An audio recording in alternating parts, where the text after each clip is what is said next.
уважаеми професор Христов, ректор на Техническия университет, уважаеми доцент Ганев, директор на колежа по енергетика и електроника, уважаеми господин Велчев, почитаема госпожо Банковска, почитаеми господа професори, уважаеми господин ректор на Техническия университет град Габрово, скъпи професори, преподаватели, учащи и учащи се в това престижно място, в което сме застанали с респект, благодарение на любезната покана, отправена ни към нас от директора на колежа, доцент Ганев.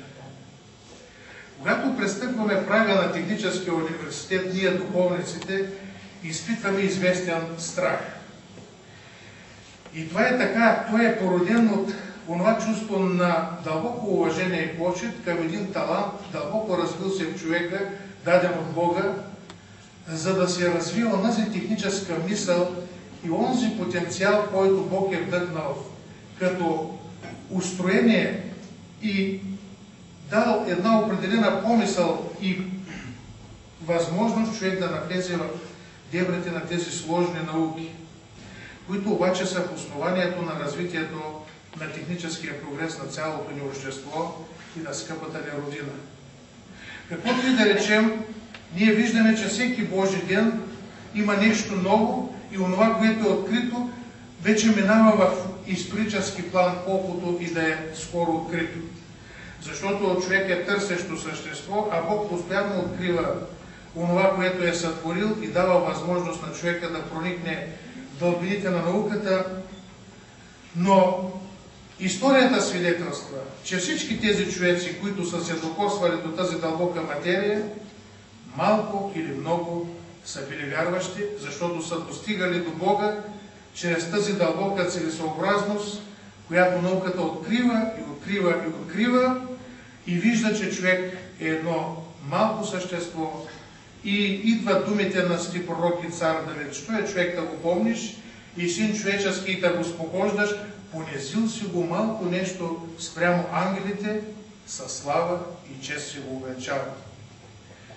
Най-висшето творение на земята е човека, в когото Бог е вдъхнал дихание за живот. И човека стана жива душа и носи Божия образ в себе си и онези потенции за съвършенство. По думите на Спасителя: бъдете съвършенни, както е съвършен небесния ваш Отец.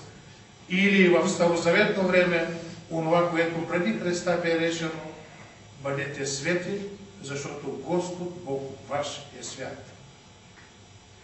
Ние познаваме такива човеци, които са в лоното на светиите, в православната църква, които са имали призвание именно да бъдат радетели и творци в тази техническа мисъл. Това не им е попречило в никой случай да достигнат онези постижения, които Бог е дал на човека възможността да преумножи таланта си, но да остане дълбоко вярващ и с преклонение към Бога, Всеподателя, Твореца, Жизнодавеча, Сърцеведеца, който знае какво има в човешкото сърце. И имам приятната възможност и чест и послушание от името на Негово Високо Преосвещенство, Варденския Великопреславски митрополит Кирил, наместник на Удовелия Софийския епархийски престол, да преподам неговото благословение върху всички вас и да благопожелая този просперитет и това, което е изградено, да бъде още един дан, още един огромен плюс или една възможност за по-нататъчното развитие на тези науки, които се изучават тук под сводовете на Техническия университет, а този колеж да прибъде и всички негови членове, ръководство, учащи се, излизайки от тук, да имат оня благодатен спомен, че са били тук в храма на тяхната наука и че са станали достойни човеци и където и да се намират, каквото и призвание да имат, да не забравят своите преподаватели, своите учители, онези човеци, които са притурили нещо към възможностите и таланта на отделния човек. Божието благословение, Неговата милост да бъде всички вас. Амин. За много. Благоденствено и мирно е житие, здравие же и спасение, и во всем благое посвящение.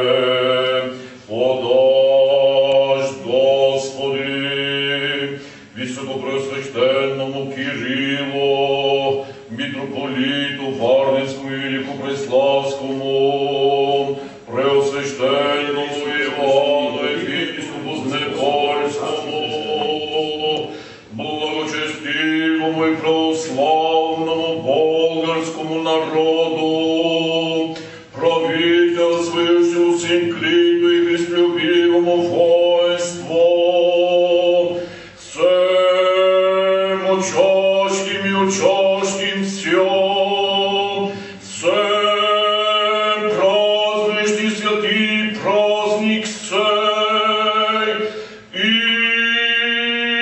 сохрани их на многое лето.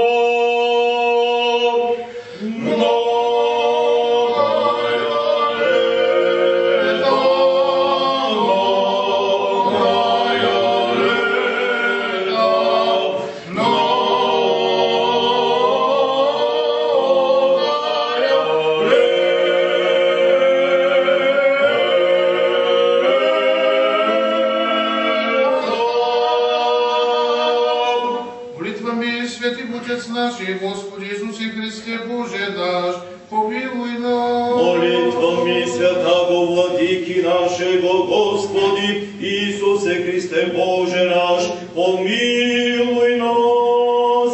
Аминь.